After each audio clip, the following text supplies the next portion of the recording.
토론토 블루제이스의 답답한 흐름이 좀처럼 끝날 기미를 보이지 않고 있습니다. 최근 2주 동안 블루제이스 경기를 지켜본 팬들이라면 올 시즌도 여기까지인가라는 생각이 자연스럽게 들 정도고요. 실제로 최근 타선은 메이저리그 최하위권 수준의 공격력을 보여주고 있는데요. 출루율도 낮고 장타도 부족하다 보니 자연스럽게 득점력이 떨어지면서 경기 승패에도 직접적인 영향을 미치고 있고요.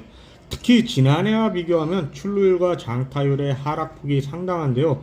하드히트 비율, 즉 강한 타구를 만들어내는 비율도 지난해보다 떨어졌고 볼넷 비율도 지난 시즌과 비교해서 당연히 떨어졌고요. 올해 토론토 타자들이 카운트 우위를 점했을 때 기록한 런 밸류가 마이너스 26인데 메이저리그 전체 최하위권에 머무는 심각한 수치입니다. 타자가 유리한 볼 카운트에서 원하는 특정 구종이나 코스를 노려 강한 타구를 만들어내야 하는데 블루제이스 타선은 실투를 놓치고 엉뚱한 유인구에 배트가 나가고 있고 그렇지 않으면 타석에서 너무 소극적으로 대처하다가 2분이나 불리한 카운트로 다시 몰리는 장면이 반복되고 있는 겁니다. 결국 유리한 카운트를 선정하는 빈도 자체도 리그 24회로 적은데 막상 그 기회를 잡았을 때의 생산성마저 리그 29위라는 것은 현재 팀 타선의 집중력과 결정력에 큰 구조적 문제가 있음을 보여주고 있는 것이고요.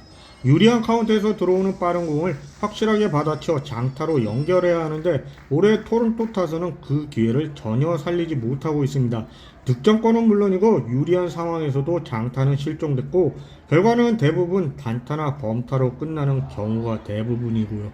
결국 점수는 쌓이지 않고 경기당 득점력은 뚝 떨어지고 이런 흐름이 계속 이어지면서 시즌 중반을 지난 지금은 승률 관리 자체가 무너지고 있고 포스트 시즌 경쟁에서도 점점 밀려나는 모습이고요. 개인적으로는 타격 코칭 스태프의 접근법 수정이나 타자들의 극단적인 공격성 변화가 없다면 이 악순환을 끊어내기 어려워 보이는데요. 아무튼 그런데도 아직 시즌이 끝났다고 말하기 어려운 이유가 있는데 블루제이스가 잘해서가 아니라 아메리칸 리그 와일드카드 경쟁팀들 역시 어느 한 팀도 뚜렷하게 치고 나가지 못하고 있기 때문입니다. 현재 격차가 단 3경기에 불과하기 때문에 아직 시즌을 포기하기에는 애매한 위치에 있기는 한데 72경기가 남아있는 긴 시즌에서 결코 뒤집지 못할 차이는 아니니까요. 문제는 가능성이 있느냐가 아니라 그 가능성을 현실로 만들 만큼 공격력이 살아날 수 있느냐인데요. 사실 시애틀 원정은 블루제이스의 약점을 가장 적나라하게 보여준 시리즈였습니다. 상대의 강한 직구에 대응하지 못했고 결정적인 순간에는 장타가 나오지 않았고 특히 출루조차 제대로 하지 못했고요. 하지만 선발진의 경쟁력이 아직 남아있다는 것과 불펜의 안정적인 모습을 확인할 수 있는 시리즈였기 때문에 올스타 브레이크 전까지 남은 6경기에서 이번 시즌의 향방이 결정될 것이라는 생각입니다. 거기다가 오늘부터 토론토와 3연전을 치르는 샌프란시스코도 공격 지표에서 심각한 부진을 보이고 있는데요. 득점 기회를 만들어내는 능력은 리그 최하위, 그 기회를 살리는 능력 역시 30위에 머물고 있는 팀입니다.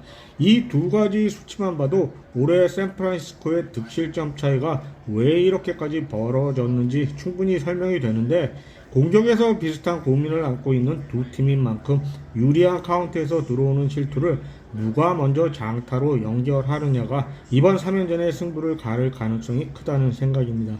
과연 샌프란시스코에서 침묵하던 타선이 조금이라도 살아날 수 있을지, 스프링어의 복귀가 공격에 새로운 활력을 불어넣을 수 있을지, 그리고 게레로 주니어를 비롯한 중심 타선이 반등의 계기를 만들 수 있을지가 앞으로 블루제이스 시즌 전체를 좌우하게 될 것으로 보입니다.